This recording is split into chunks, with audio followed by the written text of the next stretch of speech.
말씀 보겠습니다. 출애굽기 12장 12절부터 13절까지입니다. 같이 읽겠습니다. 내가 그 밤에 애굽 땅에 두루다니며 사람이나 짐승을 막론하고 애굽 땅에 있는 모든 처음 난 것을 다 치고 애굽의 모든 신을 내가 심판하리라. 나는 여호와라. 내가 애굽 땅을 칠 때에 그 피가 너희가 사는 집에 있어서 너희를 위하여 표적이 될지라. 내가 피를 볼 때에 너희를 넘어가리니 재앙이 너희에게 내려 멸하지 아니하리라. 아멘. 오늘은 말씀망대 세 번째 출애굽기에 나타난 그리스도라는 제목으로 같이 말씀을 확인하도록 하겠습니다. 창세기를 기억하실 때 사단이란 존재가, 이 영적인 존재가 인간 세계에 실제로 들어왔기 때문에 문제가 시작이 된 겁니다. 그거를 밝히고 싶었습니다.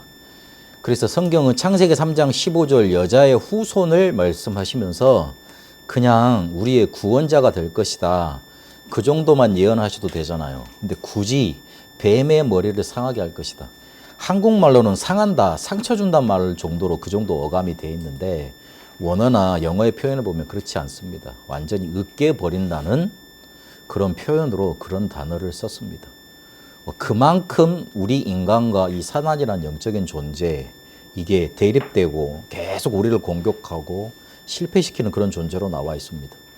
그거 해결할 수 없기 때문에 창세기 3장 15절 여자의 후손을 보내시겠다고 약속한 거, 그 내용으로 창세기에는 나타나 있습니다. 내 사건과 내 인물로 그렇게 나타나고 있는 겁니다. 출애굽기는 오늘 6월절에 피발을 하는 거, 그것 가지고 너희들이 해방받을 수 있다, 요 내용으로 그리스도를 나타내고 계십니다. 실제로 해방받아야 됩니다.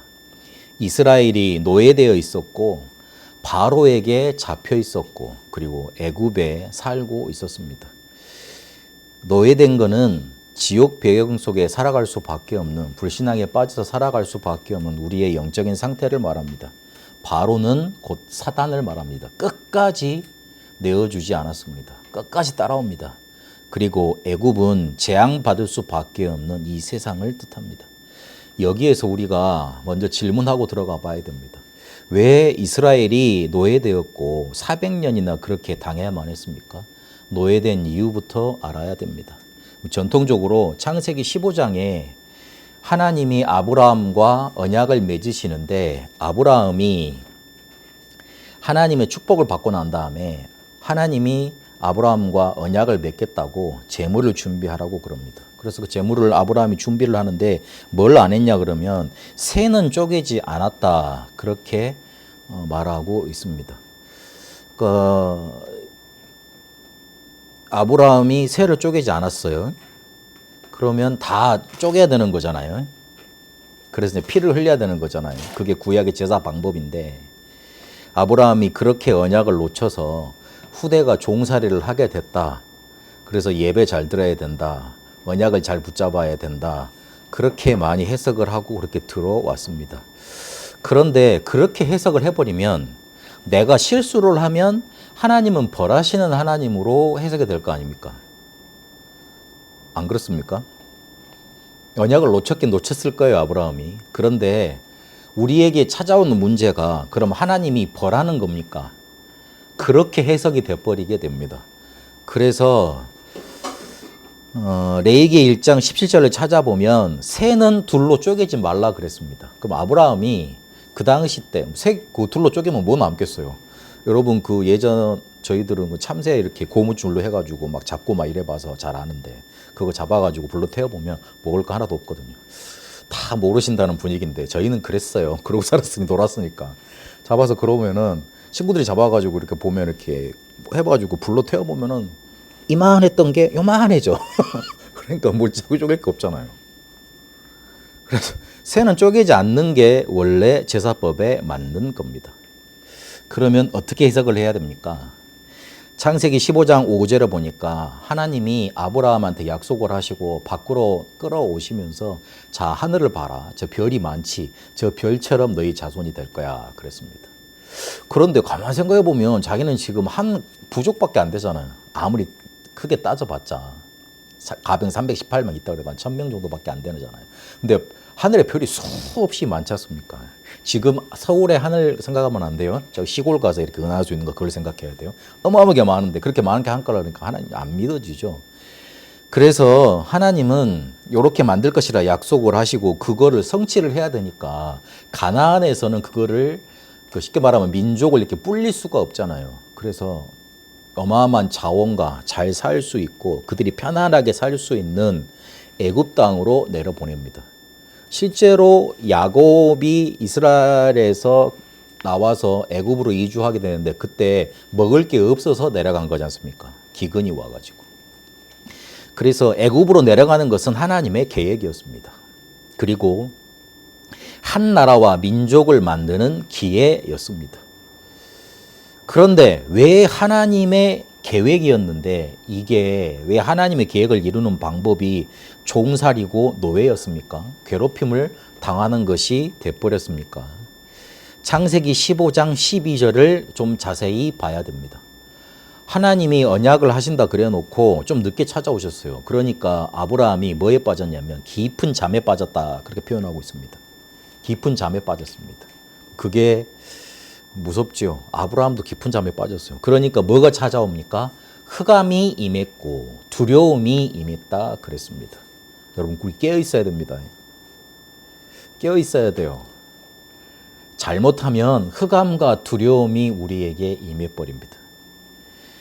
창세기 15장 22장 둘 다 하나님이 아브라함과 약속하고 축복하는 장면이 나옵니다. 22장은 모리아산이죠. 둘 다 언약을 주셨는데 아브라함의 자세가 틀렸어요. 흑암이 깊은 잠에 빠져서 흑암과 두려움이 임한 상태에서 하나님과 언약하는 장면 15장. 22장은 어떠죠? 아침에 일찍 일어났어요. 그렇죠? 잘 생각을 해보시라니까. 아침에 일찍 일어나서 딱 챙겨가지고 막 힘있게 차차차차 나가가지고 하나님의 언약을 딱 붙잡았어요. 아브라함의 영적인 상태가 미안하지만 이스라엘에게 그대로 전달이 됐던 겁니다. 그대로 반복이 됐던 겁니다. 출애굽기 1장 8절에 요셉을 알지 못하는 새 왕이 일어났다 그랬습니다. 이 사람들이 언약을 요셉처럼 붙잡고 애굽에 전달할 수 있는 서밋으로 이렇게 길러지지 않았던 거예요. 요셉에서 딱 서밋은 끝났던 거예요. 그래서 요셉을 알지 못하는 새 왕이 일어났다 그렇게 성경은 강조하고 있습니다. 손님 사례를 했는데도 잘 먹고 잘 살아지니까 자기 고향이 아니잖아요. 잘 먹고 잘 살아지니까 굳이 그렇게 언약을 요셉처럼 단단하게 붙잡을 필요가 사라졌던 겁니다. 왜냐? 잘 살아지니까. 그냥 살아지니까. 별 문제 없으니까. 문제 와도 그냥 좀 지나면 괜찮아지니까. 언약을 회복하라고 너희는 잘 먹고 잘 살아는 그 이유만으로 애굽에 내려보지 않았던 것인데 그거를 모르고 있으니까 알게 하시려고 하나님이 극단의 위기로 노예 상태로 몰아가십니다. 그래서 민족이 사라질 위기까지 몰아넣으시고 그 중에 언약을 회복하는 가문 레위 가문과 인물 모세를 붙잡고 출애굽을 일으키십니다. 영적인 상태에 따라서 같은 노예 살이를 해도 요셉은 그 곳이 하나님이 함께하는 자리가 됐습니다. 그런데 애굽에서 살았던 이스라엘 백성들은 같은 노예 살이를 했는데 괴로움과 괴롭힘이 되어버렸어요. 영적인 상태가 그만큼 중요한 겁니다. 하나님이 굳이 창세기 15장에 12절을 기록해 놓고 깊은 잠, 흑암, 어두움 이거를 강조하신 이유가 있습니다. 우리가 여기서 빨리 해방받아야 됩니다. 누가 신앙생활을 제대로 안 하고 싶은 사람이 있습니까? 누가 하나님을 잘 섬기지 않고 싶은 사람이 있습니까? 없습니다. 다 그러고 싶어요. 그런데 깊은 잠, 흑암, 두려움 임해버린 거라니까요. 이기지를 못해요. 출애굽했는데 이스라엘 백성이 그 영적인 상태로 나왔으니 얼레설레 나오긴 했지만 육신의 껍데기만 해방받은 거예요. 껍데기만 그냥 자리 위치만 된 거예요. 애굽에 사나 광야에 사나 똑같은 노예인 거예요. 똑같이 바로의 영향받고 있는 거예요. 똑같이 애굽이 그리운 거예요. 육신의 껍데기만 해방을 받고 영적인 상태와 삶의 방법은 아직 그대로인 겁니다. 복음을 이해했다는 건 사단의 12가지 전략에서 해방받은 거고 성삼위 하나님이 함께한 거고 내가 새로운 피조물로 그리스도가 주인되는 이 삶을 살아가는 것 아닙니까? 그런데 문제, 갈등, 위기만 오면 이스라엘 백성이 뭐라 그랬죠? 이 복음을 놓쳐버리고 뭐라 그럽니까? 야, 애굽으로 다시 돌아가자. 가서 바로를 다시 섬기자. 애굽에서 우리가 얼마나 노예살이가 좋았냐. 좋은 겁니까 그게? 그렇게 고백을 하고 세상에 지도자를 뽑아서 모세 저 일족 죽여버리고 가자고 그렇게 말을 합니다. 껍데기만 바뀐 거잖아요. 사실상 안 바뀐 거잖아요. 사실상 해방이 안 된 거 아닙니까? 복음 망대가 없었으니 사단의 망대가 깨질 리가 없습니다. 그래서 문제가 오면 문제가 되고 고통을 받으면 고통이 돼버리는 거예요. 요셉에게도 문제가 없었습니까? 많았죠. 요셉은 노예살이를 안 했습니까? 심하게 했잖아요. 그런데 어떻게 됐습니까? 그곳에 하나님이 함께 하심을 누리는 영적인 상태였습니다. 우리가 깊은 잠에 빠져 있으면 그래서 흑암과 두려움이 우리 속에 임하게 돼버리면 우리도 모르게 우리에게 와 있는 노예살이 상태는 문제, 갈등, 위기는 다 우리를 죽이는 괴롭힘이 돼버리는 겁니다. 출애굽기를 생각하시면서 해방받아야 돼. 정말로 끝내야 돼. 정말로 빠져나와야 돼. 정말로 뒤바꿔야 돼. 이 언약을 딱 붙잡으셔야 됩니다. 그 언약이 어떻게 주어졌느냐? 출애굽기 12장 12절에 13절 어린 양의 피로 주어졌습니다. 이스라엘 백성이 노예 사례를 해쳐보려고 얼마나 노력을 많이 했습니까? 되지도 않았어요. 자기들이 괴롭다고 하나님께 그렇게 부르짖었습니다. 못 빠져나왔어요. 사단이라고 표현되는 그 바로 왕을 절대로 이길 수가 없었어요. 그래서 출애굽기는 뭘 말하고 있냐면 1장부터 18장까지 피 발랐을 때 어떻게 너희들이 애굽에서 빠져나왔느냐, 애굽에서 빠져나온 기록을 말합니다. 그리고 시내산에 이르러서 정착을 해서는 거기에서 19장부터 40장까지는 다른 내용이 나는 게 아니에요. 이제 너희가 이 피 구원을 제대로 누리려면 예배를 해야 된다. 그 내용을 40장까지 말하고 있습니다. 왜 양의 피를 발라야 하는가 그거를 알고 그 피를 내 삶에서 실제로 누리는 것을 알 때 실제로 참 해방이 일어납니다. 구원을 제대로 알고 예배를 제대로 알 때 실제로 우리 속에 망대가 생겨나고 그 망대 생겨나야지만 참된 해방이 우리에게 일어납니다. 안 그러면 깊은 잠에 또 빠져버립니다. 세상 것에 또 취해버립니다. 또 뭔가 이렇게 내 중심 사상에 붙잡혀 버립니다. 또 창세기 3장, 6장, 11장으로 돌아가 버리는 거예요. 그러면 그 뒤에 오는 거는 흑암이에요. 흑암이 닥치잖아요. 흑암은 뭘 끌어당깁니까? 두려움의 감정을 끌어당깁니다. 여러분 이 공간에 가끔 저 이렇게 있을 때 빛이 없잖아요. 뭔가 섬뜩섬뜩한 게 있다니까요. 여러분 혹시 그런 거 못 봤습니까? 못 느꼈습니까? 어두움 속에 길을 혼자 걸어갈 때 뭔가 확 섬뜩섬뜩 두려우는 그렇게 찾아오는 게 없습니까? 근데 낮에 그럽니까? 그렇지 않잖아요. 흑암이라는 건 반드시 두려움을 끌고 오게 되어 있습니다. 그런데 그 흑암 앞에 뭐가 있었습니까? 깊은 잠이 있었어요. 기억해야 돼요. 기억해야 됩니다. 깊은 잠 오래 놔두지 마세요. 깨트려 버려야 된다니까. 근데 그거를 우리가 어떻게 뒤바꾸어 놓을 것이냐? 구원과 그 구원을 누리는 예배로 오늘 출애굽기에 나타난 그 그리스도로 언약을 붙잡고 망대 세우고 그걸 깨트려 버리는 겁니다. 출애굽기를 누가 기록했냐면 모세가 기록했습니다. 이 모세는 예수님의 모형, 예수님을 나타내는 모델입니다. 신명기 18장 15절에 보니까 모세가 마지막에 그 신광야에서 정리를 하면서 말을 합니다. 나와 같은 선지자를 일으키실 것이다. 그랬습니다. 나와 같은 선지자. 모세 대단했습니다.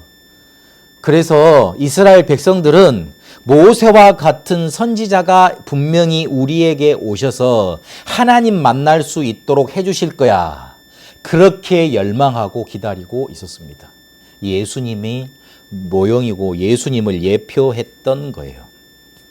그래서 모세가 했던 게 뭐냐면 출애굽기 4장 12절 16절에 보니까 하나님이 모세 보고 말씀을 대언하라 그래서 그 말씀을 대언하잖아요. 말씀에 대언자였습니다.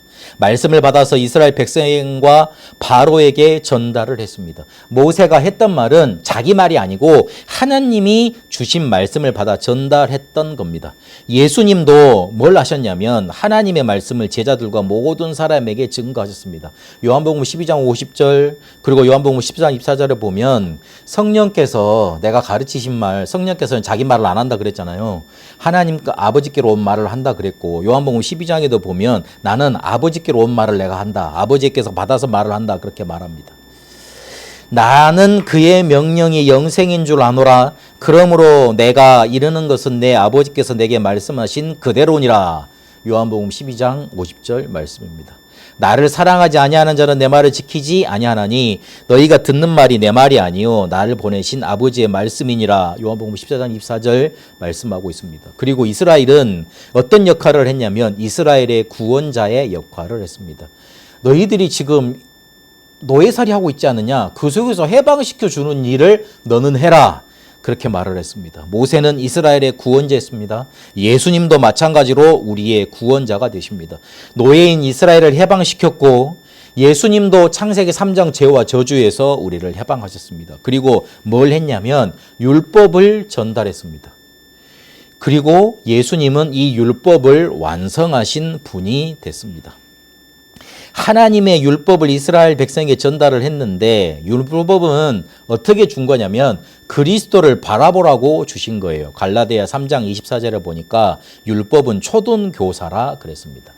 말이 좋아 초등교사지 옛날에 초등교사라는 직책은 노예였습니다. 그래서 어디 부잣집에 그 도련님이 계시면 조그맣잖아요. 잘 길도 못 가잖아요. 그럼 옆에서 종이 하나 따라다녀요. 클 때까지 후견인으로 옆에서 뒤에 따라가면서 챙겨주고 그러면서 이렇게 하는 그런 노예였어요. 노예.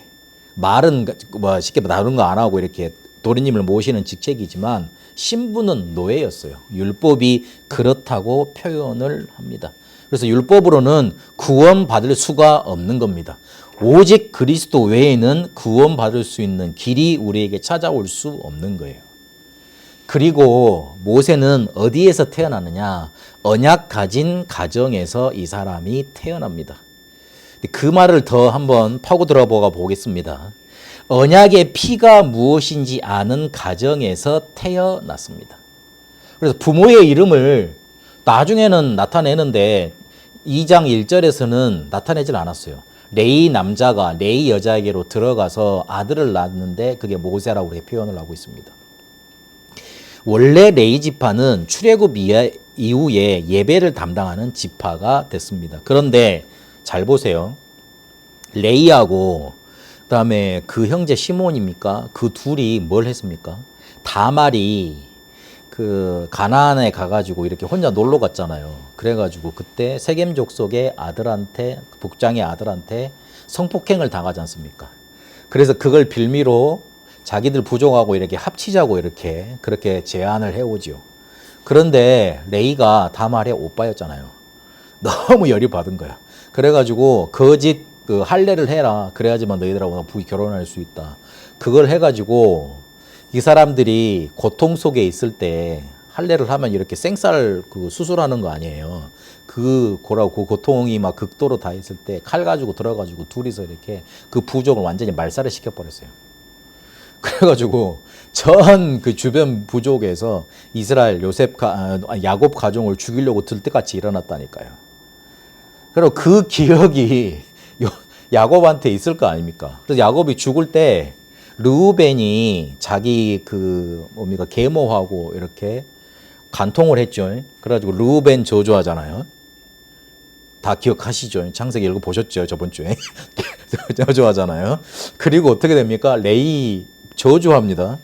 아버지한테 축복을 받아도 이렇게 세상을 살까 말까 한데 저주받은 그런 지파였어요. 그런데 하나님을 예배하는 가장 축복된 지파가 됐다니까요. 뭔 말이죠? 시사하는 바가 큽니다. 하나님은요, 모세라는 인물을 탄생시켰다는 것에서 그 이유를 찾을 수가 있습니다. 그렇게 저주를 받았지만, 그렇게 아버지의 저주를 받고 그렇게 받을 수밖에 없었지만, 모세의 어머니가 언약을 전달한 거예요. 창세기 3장 15절 그걸 전달한 거예요. 그래서 그 언약을 누리는 길로 피제사를 전달한 거예요. 모세가 하나님을 딱 만났을 때 다른 건 다 따박따박 말대답을 해도 뭘 하나는 대답을 안 했냐면 피제사 드리는 거라는 그 드리러 가라는 말에는 하나님 피제사가 뭐예요? 우리 싸워야지요. 군사로 주세요. 나를 힘있게 해가지고 나를 왕으로 만들어주시면 그거 끝나는 일 아니에요. 그렇게 따지질 않았다니까요. 여러분 하나님 만나면 따질 수 있겠어요? 그런데 하나님한테 따졌다니까. 나 못한다고. 그런데 딱 한 가지만 안 따졌어요. 피제사. 알아들었다는 소리잖아요. 우리 민족의 가장 중요한 건 창세기 3장 15절이야. 그래서 창세기 3장을 기록했잖아요. 모세가. 그러고 난 다음에 그 창세기 3장 15절을 누릴 수 있는 출애굽기 3장 18절, 출애굽기 12장 6월절 어린 양의 피, 그걸 기록한 사람이 모세 아닙니까? 알아들었다는 소리예요. 이 사람들은 비록 그런 저주 속에서 살았지만 그런 축복 아닌 뭔가 이렇게 하나님께 저주를 받은 것 같았지만 그래도 뭘 놓치지 않았냐면 창세기 3장 15절 여자의 후손 피제사를 놓치지 않았던 거예요. 그게 어떻게 극도로 어떻게 뭔가 이렇게 막 드라마틱하게 세상에 나타나냐면 금송아지 숭배 사건이 나타납니다. 모세가 하나님과 40일 동안 딱 대면해가지고 뭘 받습니까? 시내산에서 10계명을 받지 않습니까? 그런데 그거 받고 내려왔는데 이스라엘 백성들이 난리가 났어요. 금송아지를 숭배하잖아요. 그걸 자기들이 이끌어낸 준 신이라고. 그런데 그때 모세가 내려와가지고 여호와판에 설 자가 누구냐 칼 들고 나와라. 그때 누가 섰습니까? 레위 지파가 나왔습니다. 그래서 아버지 어머니 이름을 기록하지 않고 레위 지파라는 걸 강조를 했어요. 우리는 언약을 붙잡은 가족이다. 언약을 붙잡은 그런 지파들이다. 그걸 강조해서 그렇게 말을 했던 겁니다. 저주받은 집안에서 언약의 중심에 선 집안이 되었음을 강조하기 위해서 레위 지파라는 이름을 강조했던 겁니다. 여러분에게 그런 축복이 임하게 되시길 바랍니다. 우리 집안을 살펴봐도 저희 집안은 저주받을 것밖에 없었어요.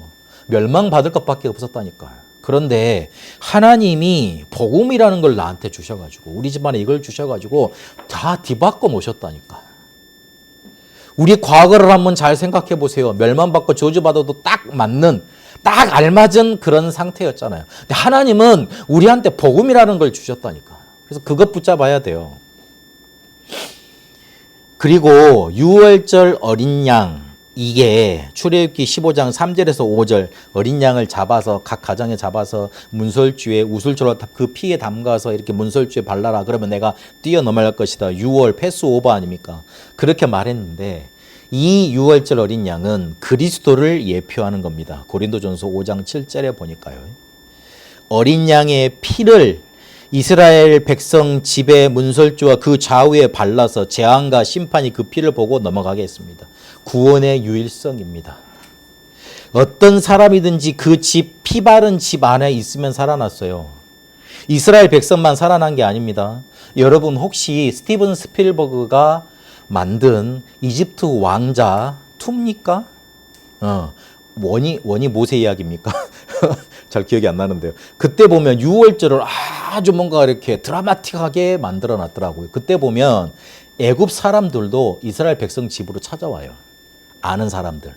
찾아와서 구원받는 장면이 나옵니다. 성경에도 그 내용 나오잖아요. 그래서 그 하나님을 섬기고자 하는 사람들 들어와서 이렇게 구원받으라고. 아무나 들어오면 누구나 그리스도면 구원받게 되는 겁니다. 바로가 뜻하는 사단, 애굽이 뜻하는 세상을 이길 수 있는 길은 이 피밖에 없는 겁니다. 그리스도밖에 없는 거예요. 그래서 우리에게 뭘 주셨냐면 언약 잡은 자로서 이 복음 그리스도를 증거하라고 사명을 주신 겁니다. 우리가 전한 복음 외에 다른 복음을 전하면 저주를 받을지어다. 갈라디아 1장 8절에 말합니다. 우리가 전한 복음이 뭡니까? 예수가 그리스도라는 거예요. 우리는 예수 믿으라고 강조하는 단체가 아닙니다. 그런 교가 아닙니다. 우리 그 종교 공식 명칭이 뭡니까? 예수교입니까? 기독교잖아요. 기독이 뭡니까? 한자어지요. 그리스도라는 단어를 음가로 표현을 해가지고 한자에 기독이라는 단어를 찾아내가지고 만드는 거예요. 그러면 정확히 말하면 그리스도교인 거잖아요.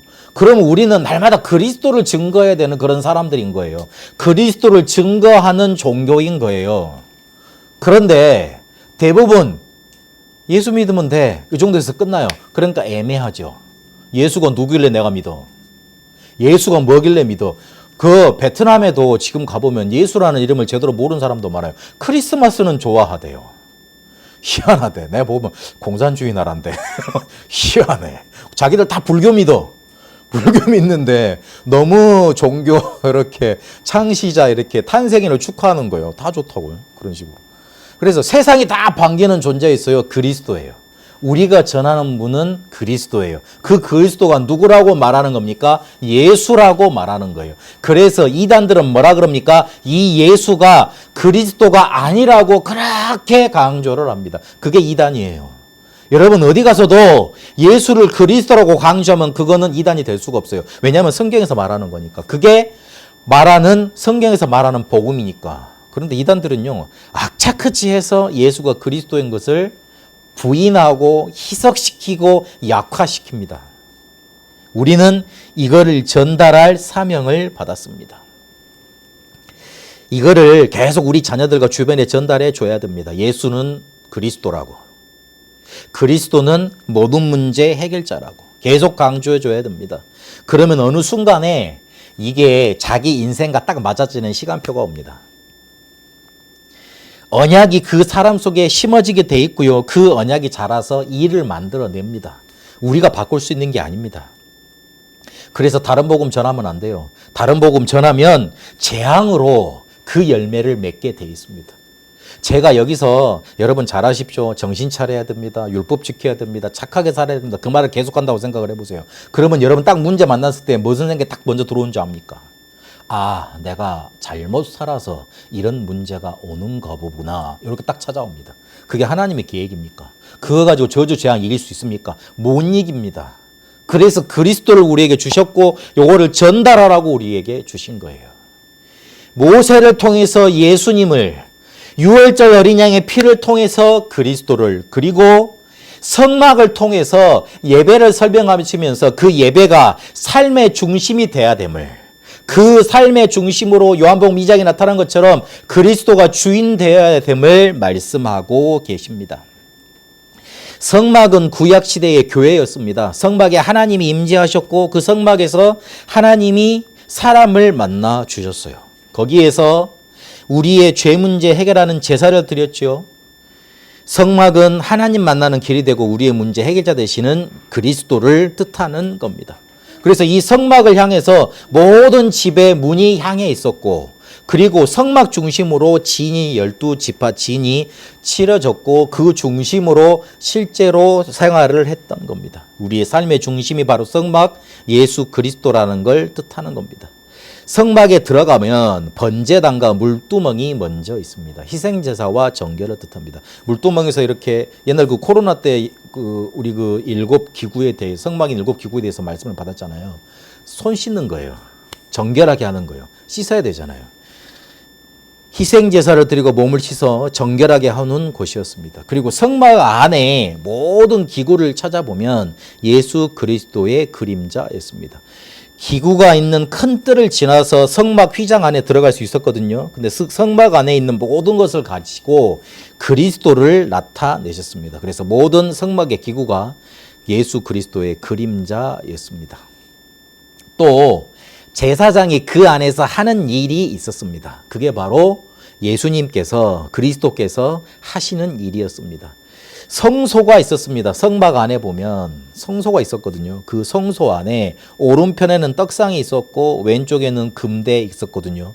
그리고 분향단이 있었습니다. 생명의 떡인 대신 그리스도, 요한복음 6장 48절, 그리고 요한복음 8장 12절에 세상의 빛이 되신 그리스도, 그리고 로마서 8장 26절에 보면 우리를 위해서 계속 강구하시는 그리스도, 이 분향단이 나타내 주고 있는 겁니다. 그리고 그 성소를 지나면 지성소가 있습니다. 언약궤가 그 안에 있었고 가죽으로 된 막이 그곳에 있었습니다. 언약궤는 하나님이 실제로 임재하셨던 곳이에요. 그 지성소와 성소 사이에 큰 가죽으로 된 막이 있어가지고 들어가지를 못했습니다. 대제사장이 딱 1년에 한 번 들어가요. 그 대제사장도 이렇게 제사 드리고 죄 없을 때 들어갔거든요. 만약에 그냥 들어가면 바로 죽어요. 그러니까 뭐가 있었냐면 제사장 문 밑에 방울을 달고 있었고, 그리고 옷 술에 이렇게 밧줄 같은 거, 줄 같은 거 달아가지고 만약에 제사장이 들어가서 죄를 범하고 들어가서 꽉 죽었어. 그러면 다른 사람이 그 시체를 끌고 나와야 될 거 아니에요. 그 지성소는 거룩한 곳이잖아요. 그럼 시체가 있으면 그걸 부정하게 되는 거 아닙니까? 그러면 그거를 갖고 나와야 될 거 아니에요. 근데 갖고 들어가는 사람도 또 부정해. 그럼 또 죽죠. 그러면 연쇄적으로 계속 죽는다는 소리예요. 그렇게 돼버리잖아요. 우상가 그 사람이 그 다윗이 이렇게 언약궤로 옮길 때 그 언약궤가 넘어온다 그래가지고 손으로 짚었잖아요. 그거 죽었어요, 바로. 그런 결과가 나타나 버리는 거예요. 그래서 제사장의 옷에는 이렇게 그 밧줄 같은 게 있어가지고 그걸 이렇게 끌어내올 수 있는, 죽음을 혹시나 끌어내올 수 있는 그런 것들이 존재했습니다. 그만큼 대제사장이 1년에 한 번 들어가서 자기 목숨 죽을까 싶어서 바글바글 떨고 들어갈 만큼 그런 대속죄일이 있었습니다.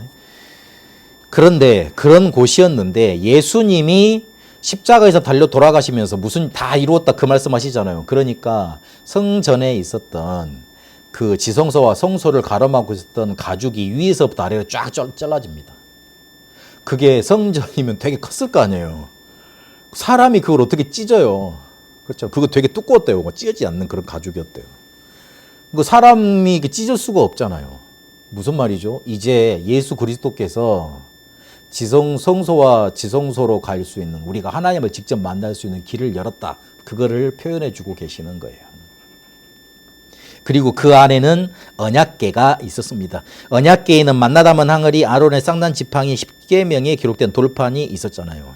만나 담은 항아리는 뭘 뜻하지요? 40년 동안 너희들이 굶어 죽지 않았어. 만나 먹었잖아. 그거를 뜻하고 있는 겁니다. 우리 절대 굶어 죽지 않습니다. 불신앙 때문에 죽지. 절대 우리 두려움 때문에 죽지, 우리 굶어 죽지 않습니다. 절대 그 걱정하지 말으셔야 돼요. 하나님이 어떻게 살까 딱 고민하지 말도록 딱 지켜주신다는 뜻이에요. 보호해 준다는 뜻입니다. 아론의 쌍난 지팡이를 통해서 죽은 생명도 살리는 하나님의 능력을 나타내 줍니다. 고라 자손이 딱 나타나가지고 니들 레이지파 너희들만 하나님 섬겨, 우리도 하나님 섬기잖아 그랬거든요. 그러니까 하나님이 12지파 두령들 그 대표하는 사람들 이렇게 지팡이 하나 다 갖고 와.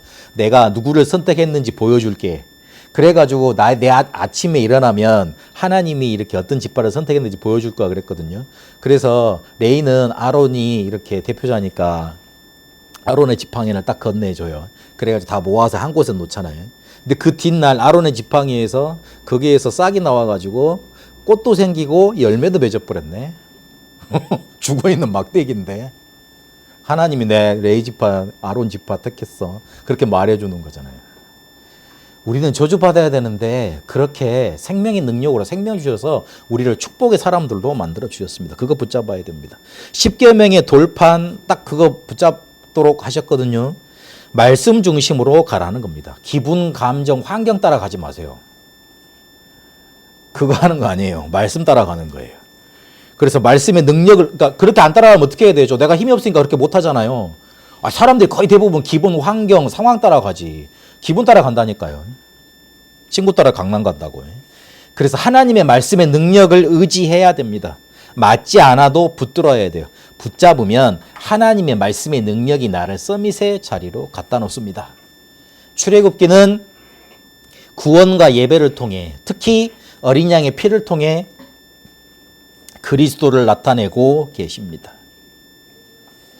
이거를 나의 절대 계획으로 붙잡아야 됩니다. 하나님이 나를 구원하셨어. 나에게 그리스도를 주셨어. 이게 하나님이 우리에게 주신 절대 계획이야. 그러면 그거를 붙잡고 세계복음만 하는 거야. 그게 절대 계획이야. 절대 계획이야. 그렇게 나는 전무후무한 사람으로 부름을 받았어. 이거를 잊지 말고 계속 누려가면 됩니다. 그게 바로 새 절기의 비밀이었습니다. 항상 우리 속에 피로 넘쳐나면 재앙이 자연스럽게 넘어가게 되어 있습니다. 유월절. 우리 속에 항상 그리스도가 넘쳐나면 문제가 될 수가 없습니다. 유월절. 그게 우리에게 주신 구원이에요. 우리 앞에 다가오는 문제 때문에 날마다 덜덜덜 떨면서 고민하고 살아야 될 그런 정도의 구원을 우리에게 주신 게 아니라니까요. 우리의 미래를 고민하고 맨날 이렇게 연구해 될 만큼 그런 부족한 구원을 우리에게 주신 게 아니에요. 유월절. 우리의 삶 속에 항상 피가 그리스도가 넘쳐나 버리면 돼요. 유월절. 그러려면 힘이 있어야 돼요. 그래서 오순절 언약을 주셨습니다. 약속하신 성령의 충만을 누려야지만 힘 생기고 그 힘을 얻어야지만 언약에 붙잡혀지고 성취 안으로 들어갑니다. 그럼 그 힘을 어디서 씁니까? 우리의 배경인 수장절. 천국 배경, 하나님 나라와 그 일을 통해서 얻습니다. 그래서 지금 이걸 누리면 되는 겁니다. 잊지 말고 누리도록 새 절기의 비밀을 구원과 예배를 놓치지 않도록 주신 겁니다. 하나님의 계획, 절대 계획을 딱 여기서 붙잡으세요. 구원을 딱 붙잡고 이거를 딱 예배로 누리고 그래서 이거를 나는 전할 전무후무한 사람으로 세계복음화 할 거야. 세계복음화 하도록 부르심을 입은 나는 전무후무한 사람들인 거예요. 그래서 계속 그림을 그려가세요. 나는 어떻게 내 삶을 가지고 전도할 건가? 그러면 절대 계획을 찾는 시작이 돼버립니다. 이러면 어떻게 되느냐? 과거가 발판이 됩니다. 나는 복음 전해야 되겠다 결단하잖아요. 그러면 내 상처받았던 그 과거 있잖아요. 남한테 내놓기 싫은 그 과거 있잖아요. 그게 발판이 됩니다. 그게 바로 전도의 내용이 되고 메시지가 되고 방법이 그 안에 들어있습니다. 잘 찾아보시면 그렇습니다. 이 그림 그린 것 가지고 삶 집중을 계속 해나가는 겁니다. 과거를 발판 삼았으면 과거가 내게 응답이 됐으면 오늘 내가 있는 곳에서 일어나는 일에 속지 않으면 됩니다. 그게 바로 절대 계획을 누려가는 과정입니다. 언약을 붙잡은 자에게 성령의 역사, 사단 결박, 천군 천사 파송되는 일이 계속 일어납니다. 그래서 삶 집중을 가지고 계속 그 일을 누려가는 거예요. 그리고 미래 걱정하지 말고 300% 준비만 계속 열심히 하세요. 개인 300% 준비해 놓으셨으니까 현장 300%, 시대 살린 300% 준비해 놓으셨으니까 그거 계속 붙잡으면 됩니다. 나에게 주신 건 내가 갈 길, 세계복음 할 것 개인적에 300% 다 준비해 놓으셨습니다. 그리고 현장에서 성령 인도 받으면 성령 역사 일어나고 성령 열매 맺힙니다. 다 준비해 놓으셨습니다.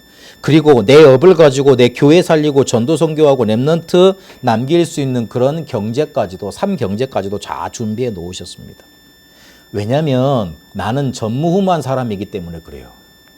왜냐하면 나에게 모든 것을 완벽히 보장시키시도록 그렇게 응답으로 나를 구원하신 사람이기 때문에 그래요. 출애굽기에 완전한 해방을 주셨습니다. 그것 잊지 않도록 그리스도를 딱 붙잡으세요. 유월절 어린 양의 피. 그거를 예배를 통해서 계속 누려가는 겁니다. 그래서 절대 계획으로 이 세계복음화가 여러분에게 절대 계획으로 붙잡혀지게 되시길 바랍니다.